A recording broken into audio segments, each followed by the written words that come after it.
Essa aula é um cumprimento da avaliação de estágio em educação de ensino médio normal e tem como objetivo analisar o ciclo biogeoquímico da água. O que é o ciclo biogeoquímico da água, ou ciclo hidrogeológico, ou simplesmente ciclo hidrológico? É o processo de transferência entre reservatórios e de transformação da água entre os estados gasoso, líquido e sólido. É o sistema pela qual a água circula do oceano para a atmosfera e daí para os continentes e depois retorna superficial e subterraneamente aos oceanos. Essa imagem ajuda a gente a entender esse processo. As nuvens, né, são um reservatório de água no estado gasoso, e delas a água precipita na forma de chuva, ou seja, ela passa do estado gasoso para o estado líquido, o fenômeno de precipitação. A água atinge o solo e pode escoar superficialmente, uma parte dela, mas outra parte da água, uma parte da água pode infiltrar no solo. E essa parte da água que infiltra no solo, ela pode atingir o nível de água do lençol freático, é a nossa água subterrânea, onde ela é armazenada no estado líquido. As plantas, os lagos, o solo, com a ação do sol, podem sofrer evaporação. Então, essa água acumulada nos lagos, nos rios, na superfície do solo, pode retornar à atmosfera através da evaporação. E da transpiração, as plantas também transpiram, os animais do solo também transpiram e essa água retorna para a atmosfera. Os mares, né, também são responsáveis por grande evaporação da água, passagem do estado líquido para o gasoso novamente. Nas geleiras, pode acontecer a sublimação. A água na geleira está armazenada na forma de gelo e, com a ação do sol e do calor, elas podem passar do estado sólido, o gelo, diretamente para o estado de vapor e vão retornar para o reservatório das nuvens. É a sublimação.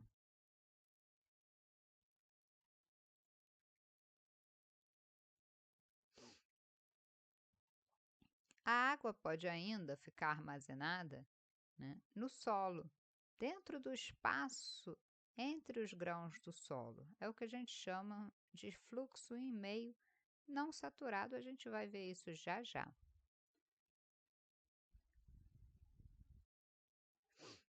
As nossas casas têm fossas sépticas, né, que colocam nossos efluentes, né, no solo. São fontes de contaminação para essa água.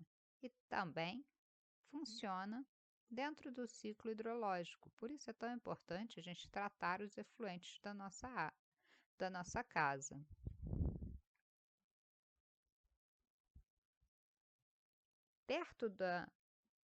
Nos continentes, perto do mar, perto das regiões praianas, essa água do lençol freático, que é uma água doce que a gente utiliza para captar para as nossas casas, ela interage com a água salina do mar, tá? Então, existe uma interface aqui entre a água doce e a água salgada. Vamos ver em detalhe o que é a precipitação meteórica, né? A água da chuva. É a condensação, então, do vapor de água da atmosfera que dá origem à chuva ou na forma de neve ou granizo nas calotas polares. Uma parte dessa água a gente viu que ela infiltra no solo e outra parte escoa superficialmente e outra parte da água retorna à atmosfera por evapotranspiração. Mas o que é evapotranspiração?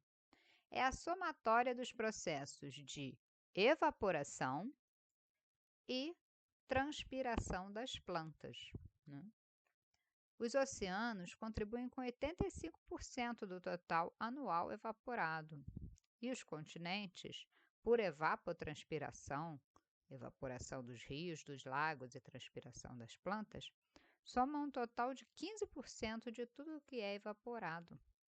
Nas florestas, onde o clima é quente e úmido, 70% da precipitação dos continentes retorna à atmosfera. Por isso é tão importante manter as florestas, porque elas participam do ciclo da água. Em áreas glaciais, a evapotranspiração vai ocorrer por sublimação, como a gente viu. Existe um fenômeno chamado interceptação, que é muito importante, que as plantas fazem para a gente. Em áreas florestadas, parte da água que chove é retida pelas folhas e caules e depois vai sofrer evaporação. Isso é importante porque essa interceptação diminui o impacto da chuva sobre o solo e reduz a ação erosiva. Cada gota de chuva causa uma ação de erosão. Então é importante que não chova diretamente sobre o solo exposto.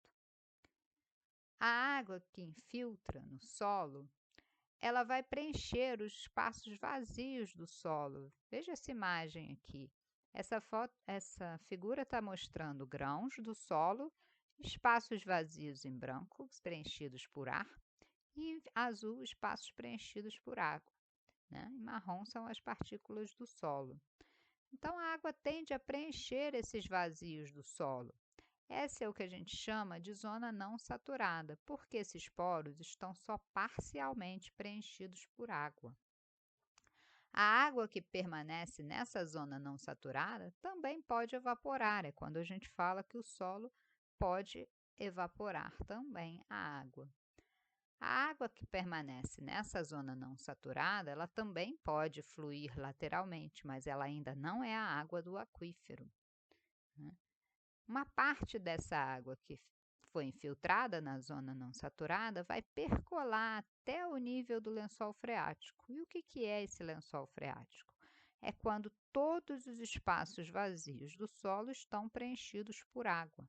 É o que a gente chama de zona saturada e é responsável por recarregar os aquíferos. À medida que chove, a quantidade de água que infiltra no solo vai diminuindo com o tempo. Por quê? Porque o solo precisa conseguir preencher os espaços vazios com água, e isso demora um tempo. Se chove muito, né, a capacidade dessa infiltração demora, diminui.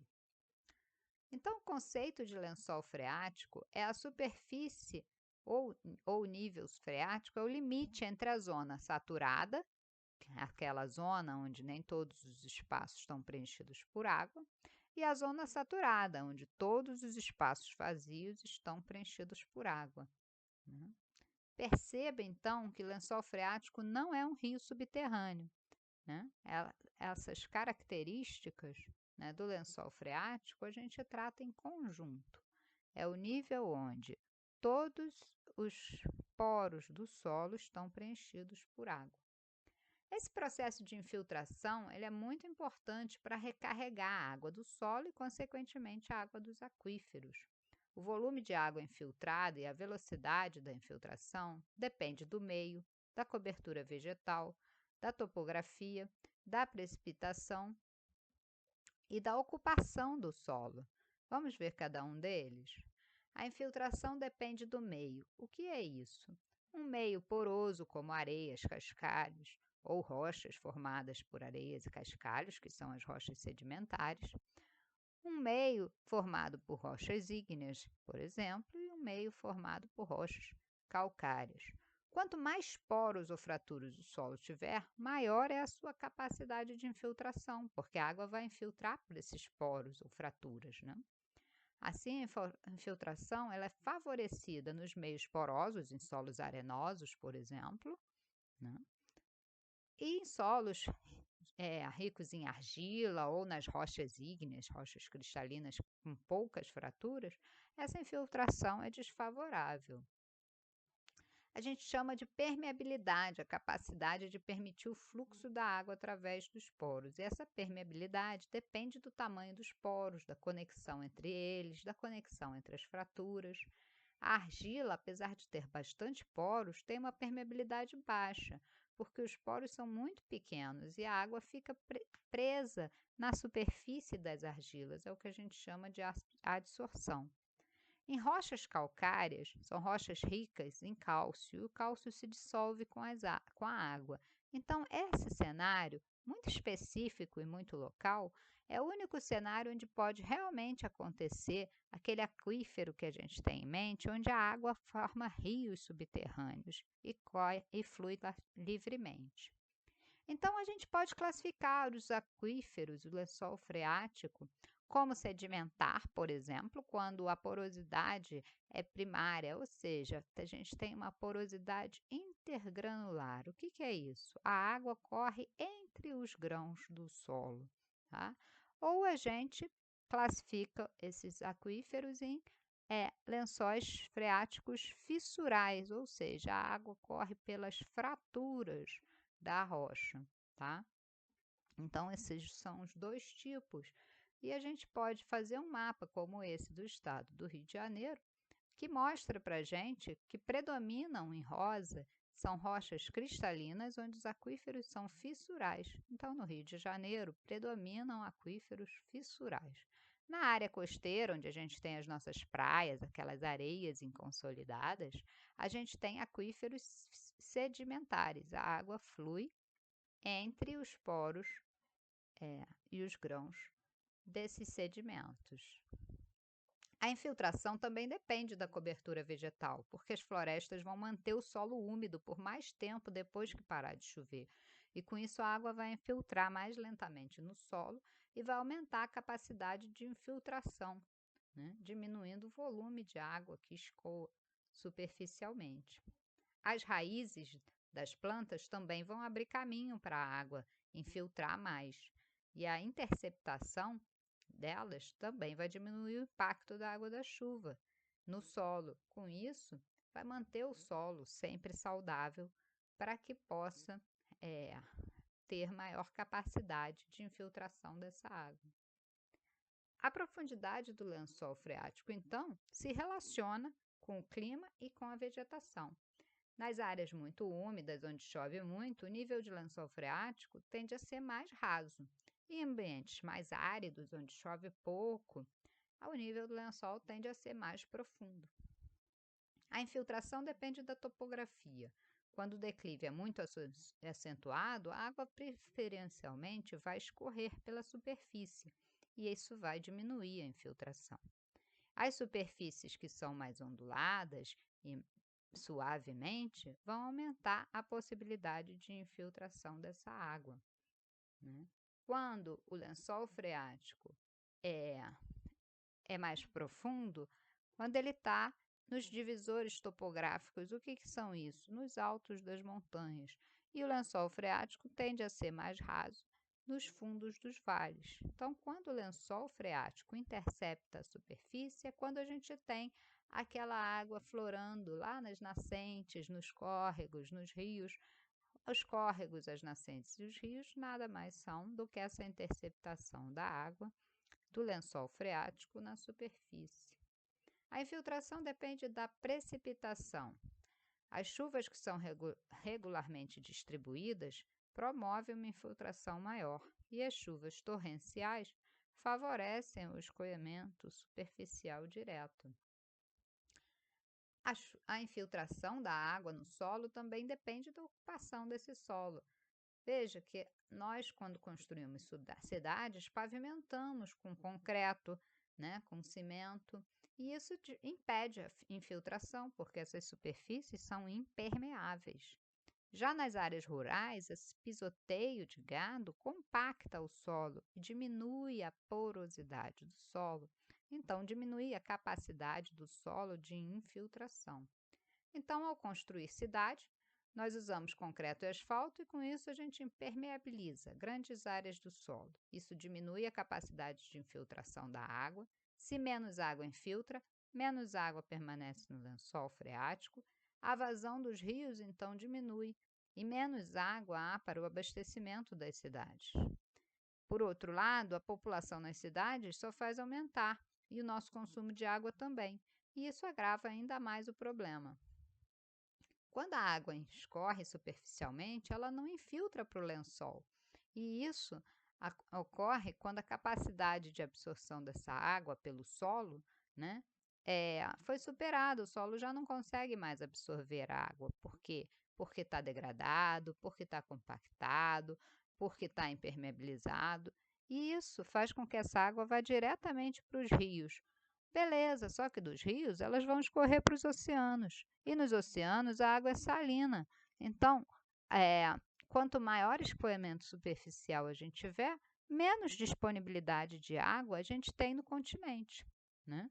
Então, a gente precisa que essa água infiltre no lençol para ficar disponível para a gente, para alimentar nossos rios subterraneamente, e não que escorra superficialmente.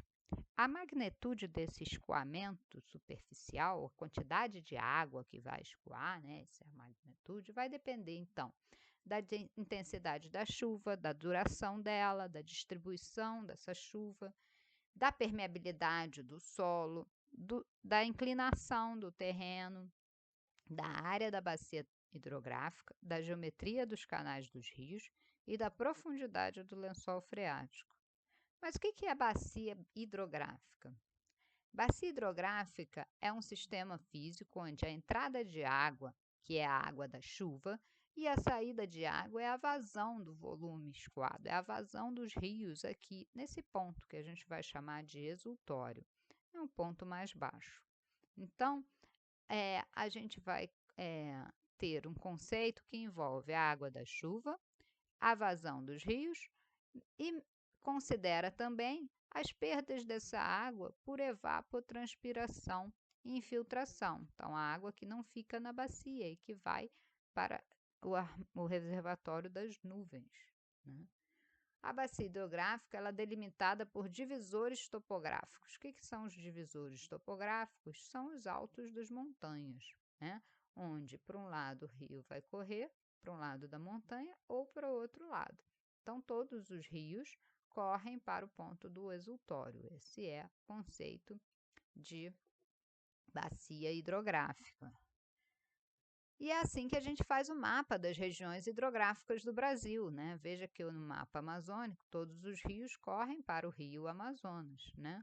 Aqui no São Francisco, todos os rios correm para o rio principal, que é o Rio São Francisco. E assim a gente divide o Brasil nas regiões hidrográficas. Um conceito importante da bacia hidrográfica é a possibilidade da gente fazer um balanço hídrico, ou seja, da gente medir mesmo quanto água que chove, quanta água sai pelos rios nos exultórios em determinado tempo. A gente diz que o balanço hídrico é positivo quando chove mais do que evapotranspira, do que a água que é evaporada. Por quê? Porque quanto mais água chove, menos água evapora, mais água fica para abastecer os lençóis freáticos. E a gente diz que o balanço hídrico é negativo quando chove menos do que evapora. Então, a evaporação não vai permitir que a água infiltre no solo e abasteça nosso lençol freático, né? Ao longo de um ano, a gente tende a ter uma variação positiva na época do verão, quando chove muito, e negativa no inverno, quando chove pouco. E isso tende a se anular, né? Para ser um sistema em equilíbrio. Em 2015, a gente teve uma grande crise hídrica que deixou a cidade de São Paulo sem água. Olha o que aconteceu com o reservatório de água do sistema Cantareira. O volume de água diminuiu bastante. Esse volume de água do lençol, ele vai abastecer nossos rios. E a gente pode classificar os rios considerando essa característica. Nessa primeira imagem, a gente vê rios que são abastecidos pelo lençol freático. São os nossos rios aqui da região sudeste, né, onde chove muito, são típicos de clima úmido, e a gente sempre tem um balanço positivo, ou seja, a gente tem sempre muita água infiltrando, o nível do lençol freático bem alto e ele vai aflorar na superfície, formando os rios. Mas nas regiões áridas, isso não é bem assim. O nível do lençol freático é muito profundo e os rios alimentam o lençol freático. Então, à medida que o rio corre, ele diminui a vazão e vai alimentando o nível do lençol freático. A Bacia de São Francisco é um bom exemplo desses dois tipos de rio. Ela nasce aqui no estado de Minas Gerais, num lugar chamado Serra da Canastra, que é um lugar onde chove muito e tem muito pouca evaporação, porque ele é muito bem florestado, é um lugar é, típico da região sudeste, de climas tropicais. Mas o rio, à medida que ele atravessa o semiárido nordestino, a situação muda, porque lá é muito quente e chove muito pouco, então a gente tem muita evapotranspiração e pouca precipitação. E assim, o rio consegue chegar no mar porque existe um equilíbrio entre a parte alta do rio, onde tem muita chuva, e a parte mais baixa do rio, onde chove menos. Existem muitas ameaças à nossa águas subterrâneas. Uma delas é a quantidade de poços de água que nós fazemos para abastecer nossas casas. Se a gente bombear demais essa água, a gente rebaixa o nível do lençol freático. E isso pode influenciar na vazão dos nossos rios, porque a gente viu que o lençol freático é responsável por abastecer nossos rios também. Outra ameaça são as fontes de contaminação. Essa é uma amostra do lençol cheio de combustível, olha, em uma parte de um posto de gasolina que essa água vazou. As ameaças são inúmeras, gente. As indústrias produzem gases que contaminam a atmosfera. Essa atmosfera contaminada precipita chuva ácida. Essa água ácida vai recarregar as águas subterrâneas. Os efluentes urbanos, nosso lixo, né? É fonte de contaminação para os lençóis freáticos, os postos de gasolina, os locais onde a gente deposita produtos perigosos que podem levar essa contaminação para o solo e para a água subterrânea. E a, os pesticidas e os fertilizantes que a gente utiliza na agricultura também são fontes de contaminação, né? Nos rios, nós temos fluxos de embarcações que também são fontes de contaminação de óleos é, para os próprios rios diretamente. Pessoal, era isso que eu tinha para falar. Obrigada.